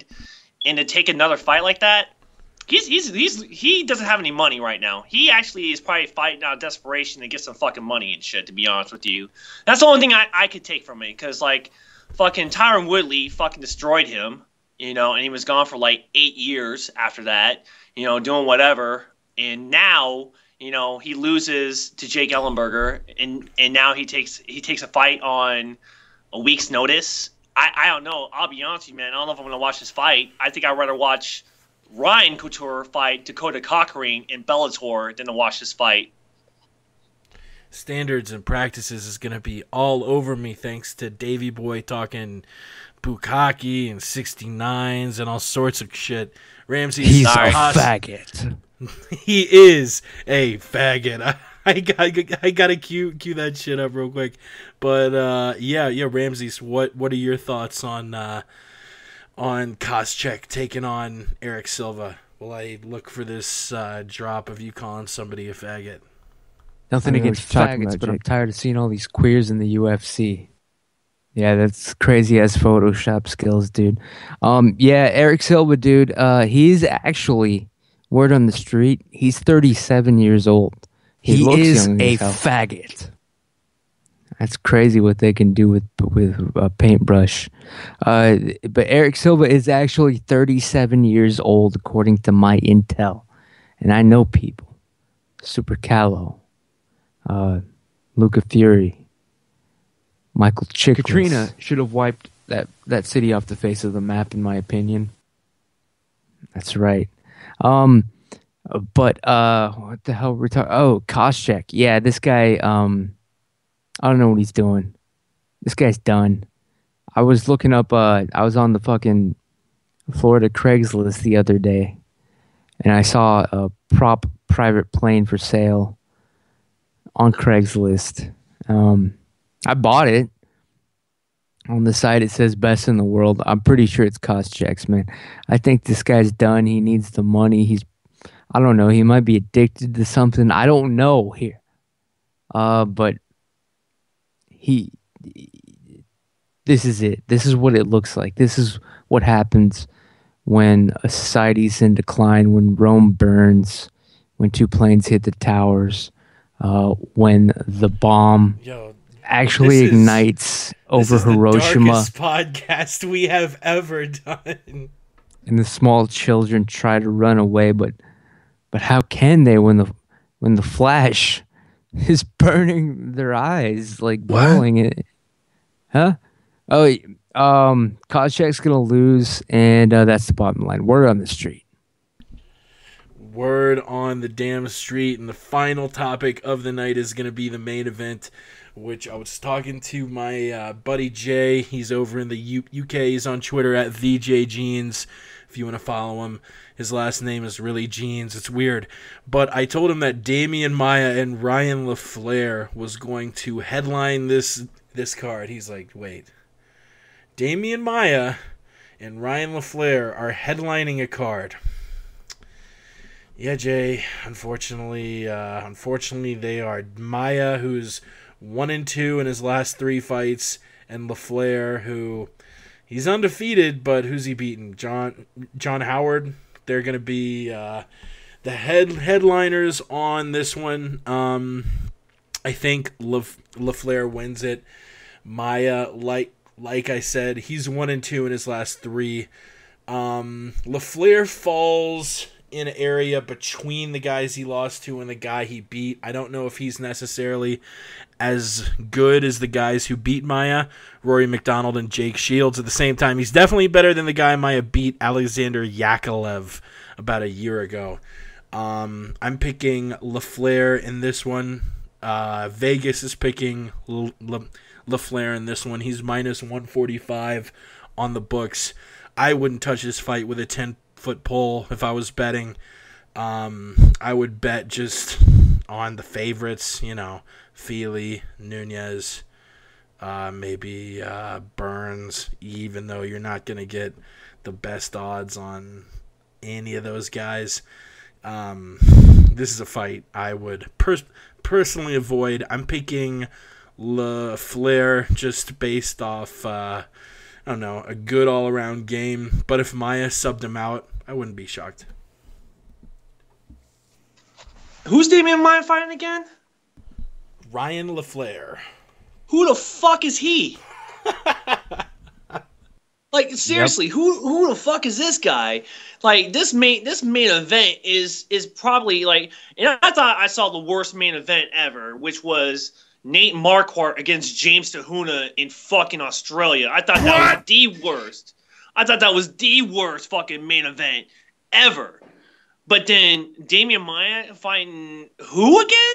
Ryan LaFlare? Who the fuck is he?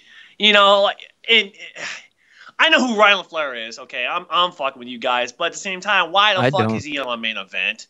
If anything, it should be like he should be on the card, but not in the main event. Like he should probably I would love to see him and Brandon Thatch actually fight. That would probably be a better fight to watch than Ryan LaFlare against Damian Maia, because I don't think Ryan LaFlare has a fucking chance in hell of beating Damian Maia. I think Damian Maia is going to take him to the ground and fucking sub him out. And there's no ifs, ands, or buts about it. I think Cody McKenzie against Chad. I think Cody McKenzie going up against Chad Mendez has a better star power than Ryan fucking LaFlare going up against Damian Maia. What's that? I said I think you'd be surprised. You think I'd be surprised? You'd be surprised. No, I think you'd be surprised. I think Damian Maia's going to fuck him up. That's right, man. But other than that, though, I mean, I don't understand it. I really don't. I think this might be I think this might be one card where I want to be like, you know what? Let's see what's going on in Bellator. And that hurts. God damn. That's rough, man. That's a fucking hot take, man. It's a heartbreaking take, man. But I can't say that I disagree with you, man. This let's keep in mind this fight's going down in Brazil. So the main event is Damian Maia versus Ryan LaFlare, like a guy that honestly I maybe have heard his name before, but I'll be damned if it was like the R. Kelly song. It sounds familiar. Man, I'd probably know him if I seen him. But I saw him. I'm looking at his face right now, and I have no idea who this guy is. I won't say that he's at can status, but he's unknown like status. Like, who is this guy? He's milk carton status, man. But the fact that it's in Brazil, Damian Maia will defeat this man easily. This is like if they were to schedule a fight between Hulk Hogan and Rusev on the WWE, and the fight takes place like in Washington D.C. Like, who the fuck do you think's gonna win? Yeah, this is gonna be a total work. Damian Maia, God bless him. I hope he makes it look good. Like when he made that dude maybe it was him that started bleeding out of his damn nose and mouth, and his face burst apart. But anyway, I hope something like that happens. That was Rick's Story. Rick Story. That's Story and made his brain leak out of his nose. That's right, Rick Story, man. Yeah. I hope he does that to Ryan LaFlare. I hope Ryan LaFlare's. I hope he's fucking Ryan LaStory. Word on the street. Word on the street, and we will end it with that. If you've ever listened to the show, followed us on Twitter, sent me a tweet, interacted with me in any way, even if you haven't, I want to thank you just for being a part of this ride. Even if you're just sitting at home listening to the first ever episode of this show you've ever heard, just thinking, man, these guys are fucking idiots, but it was still entertaining. Thank you. If you like it, I'm not asking that you pay us. We'll never charge. As long as we do this, it will always be free. Just tell a friend. If you know someone who's like a big time marketing exec and they're looking to spend thousands if not millions of dollars advertising on the podcast, put them in touch with me. The MMA Podcast at gmail.com. Visit the MMApodcast.com. Twitter, the MMA Podcast. You probably know all this shit if you've been listening from the beginning. It's been a fun ride. It is a fun ride. It's still the beginning of this fun ride. We're going to do this shit for years, decades. We're going to do it. We will do a show from Ramsey's deathbed. This shit will be going for a long time. It's not falling off the rails anytime soon. Davey, where do we find you? If anybody was offended with what I said, I am sorry. I'm not sorry. You can find me on Twitter if you want to talk some shit. That's DaveyBoy, DAVEI_BOI. Fuck you and your mother. And if you block him, he will literally stalk you and hunt you down. Ramses, you are the crowd pleaser. All of the females who listen to the show listen for you. Katie Bear and Lexi included. Katie, I think, saw Hunter over the weekend at UFC 185. I don't know how you feel about that, but where do we find you? I am the Aunt Jimmy Show on Twitter. Yes, it did pain me seeing my Katie Bear. She was shown on TV sitting behind the troll Uriah Faber. It did hurt. You know, I'm not going to lie. I'm a man. You feel that anguish. You know, somebody's gorilla. Fucking. I just want to say shout out gorilla to Katie Bear. Fucking. She still has a shot with me. She still got a chance. I'm not going to lie. Lexi, shout out. Shout out to AMS, Lexi's mom. If you're listening, girls, it's time to take this to the next level. Man has dreams. Yeah, shout out to my friends, Front Row Brian, Coach Jamie Huey, Chael's son and Dana White, Lorenzo Fertitta, Yao, Tyler Minton, Adam Hunter, Mayhem Miller, Allen, Kelvin Gaslam and Uriah Hall, and Coach Clayton. Son. Filming right now, tough Latino American in Las Vegas, and Brian Redband, my son Ross Finkelstein, Jake from the MMA Podcast, Davey Spears, Isaac Valley Flag, Nate Diaz, my police chief here in Austin, Art Acevedo, Chris Lowe. He's got a fat hog, people. Yeah, Chris. D-Lo. And you know what? The Ninja, and of course Henzo Gracie. And that's it for right now. I'm sorry if I missed you, but you know, this is the fucking Oscars. The music's already playing. I'm out of here, people. Word on the street. Word on the street. And shout out to Coach Huey one more time. He just jumped on a plane either today or yesterday to fly to Brazil and meet up with his lady and have his first child, Thiago Huey, future UFC champion. We got baby Huey. He will be dropping soon, and we will keep you updated for that. Coach, congrats on all of that. And yeah, I mean, I say it every week, and I'm sure repeating it over and over and over makes it sound less and less and less genuine. But the responses we get, especially on like Twitter and YouTube and all that, they are shockingly positive. Folks seem to like this, and I seem to like them. I appreciate the fuck out of all of you. We'll be back next week. Shout out to Mystery Meds, who does the outro of this podcast, which is fucking dope. For real, check him on Twitter and listen. Like, he is a legit good rapper. Listen to all of his tracks on YouTube. And before I leave it with Mystery and the MMA Podcast outro, I'll pass it to Joey Diaz for your moment of zen.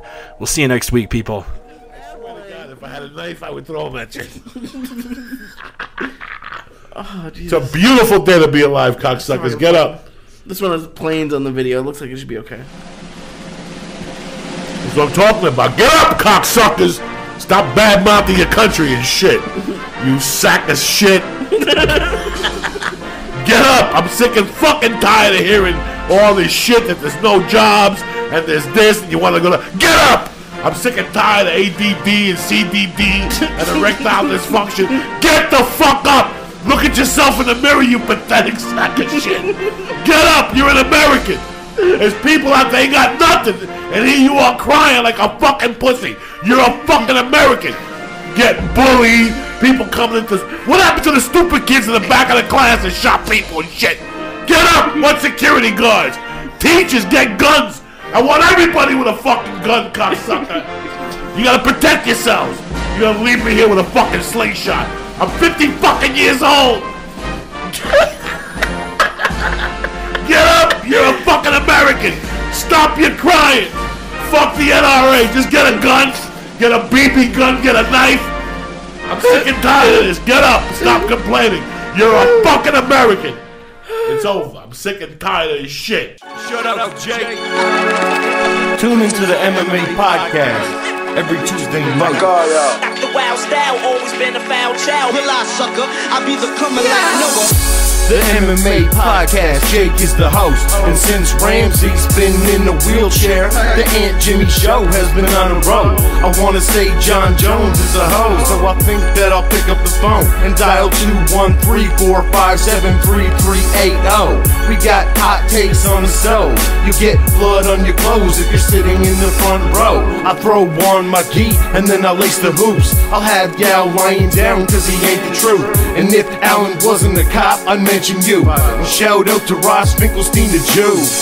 Cause according to you, you're an MMA guru. A Brew Bisbing lost his hands, Count Dooku. If you're a fancy boy, you get a 2-minute slot. Mr. Reed wants a title shot. So listen to the MMA Podcast. Throw a high kick, but I block that. Call me T-Ass, screaming George, where you at? I'm on the strap. But you know that I'll never tap. So listen to the MMA Podcast. Throw a high kick, but I block that. Call me T-Ass, screaming George, where you at? I want the strap. And you know that I won't tap. Mystery. The MMA Podcast. Most of us just live and breathe this fighting shit. Shut up, Jake. Shut up, Jake.